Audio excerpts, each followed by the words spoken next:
Hi, I'm Greg, and welcome to My Gregarious World. Please like, subscribe, and hit the notification bell if you'd like to follow our 30-day adventure in Rome. Your comments and questions are always welcome in the comments section below. Today is day 7 of our 30 days in Rome, and we're traveling by train to Bracciano, Italy to go truffle hunting. About a month before we arrived in Rome, we booked a tour online with Matteo Truffles. The owner, Matteo, gave us precise instructions on how to get from our Airbnb near the Colosseum to Bracciano via public transportation. We communicated with Matteo through email and then on the day of the excursion via WhatsApp. Since this was our first time taking the subway and train in Rome, we left our Airbnb earlier than needed, just to give us a cushion in the event there was a glitch in our travel plans. We walked about 5 minutes to the Colosseo metro stop and bought our tickets. We took Line B towards Laurentina to the Piramide stop. From there we walked a very short distance to the Ostiense train station, where we bought our tickets to Bracciano.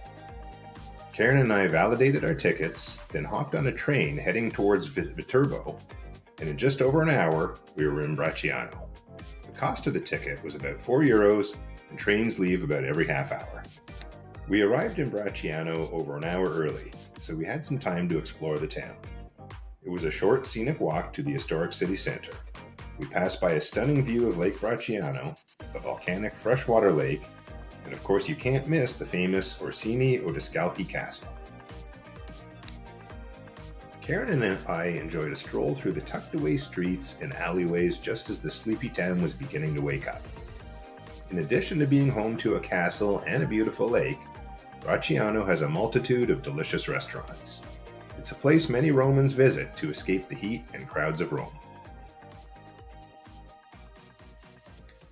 We stopped for a photo op in front of Lago di Bracciano, which in addition to being a popular weekend getaway, also supplies much of the drinking water to Rome.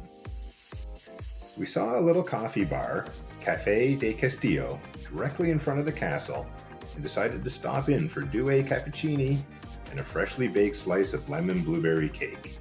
A perfect Italian breakfast with a view of a medieval castle that couldn't be more picturesque. This is the castle where Tom Cruise and Katie Holmes were married, and it is open for tours. We'll have to return to Bracciano someday, but it was time to walk back to the train station and meet up with Matteo and the others that will be joining us for our truffle hunting adventure. Matteo stayed in contact with us via WhatsApp and picked us all up at the train station right on time. He and a colleague drove us straight to the forest. We parked on the side of the road, and after letting out Wendy and Bobby, the cute truffle hunting dogs, we made our way down the road and into the forest. The dogs immediately started smelling and digging for truffles. Bobby, the white Lagotto Romagnolo truffle dog, in training, was the first to find a truffle. Bobby was still learning not to eat the truffles, so Matteo had to watch him closely. Bobby, fermo. Oh! This one is okay.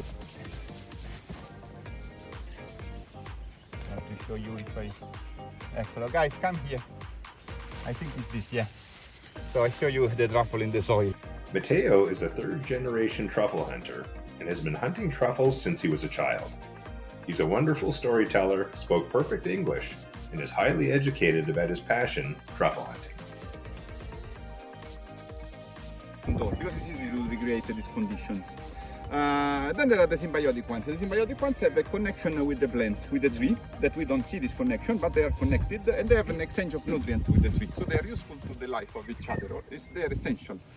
And so the symbiotic ones are almost impossible to cultivate.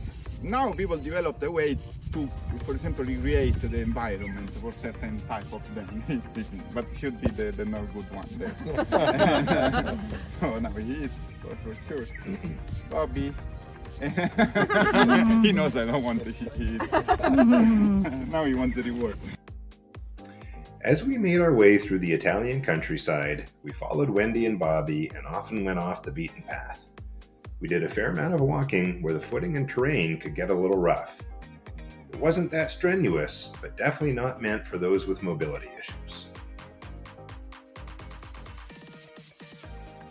Wendy, the cute black spaniel, is an old pro at truffle hunting. Is a more serious and reliable truffle hunter.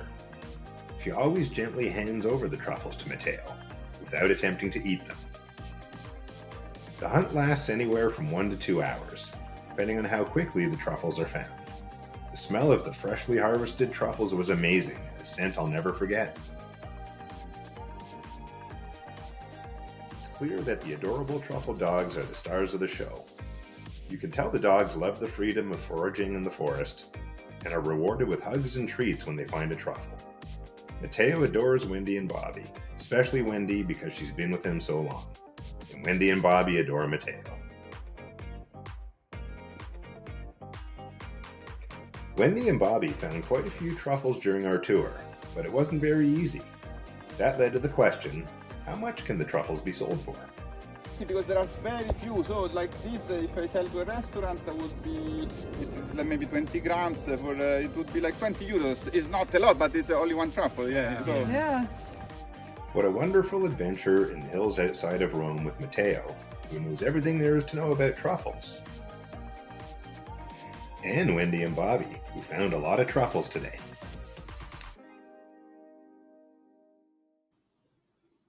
We were then driven back to Matteo's home, where a rustic table was set for us to enjoy many dishes made with our harvest of truffles.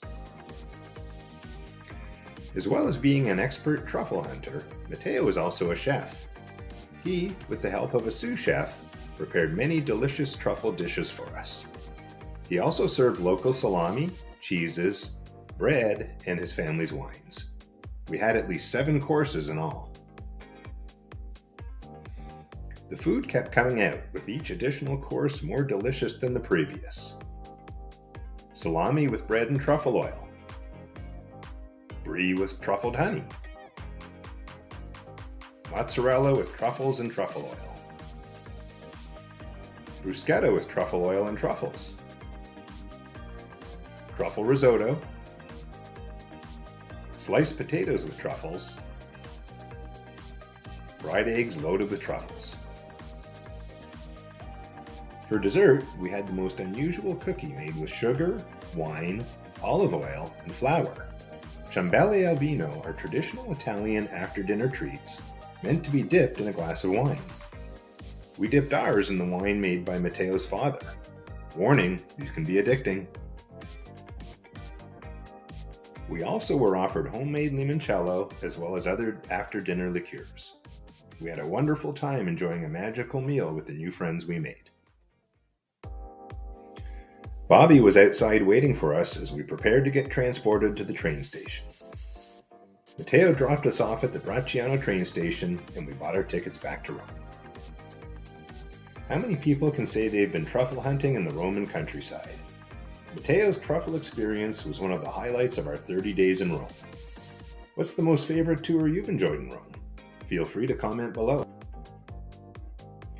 Please like, subscribe, and hit the notification bell so you'll be notified when Day 8 of our 30 days in Rome becomes available.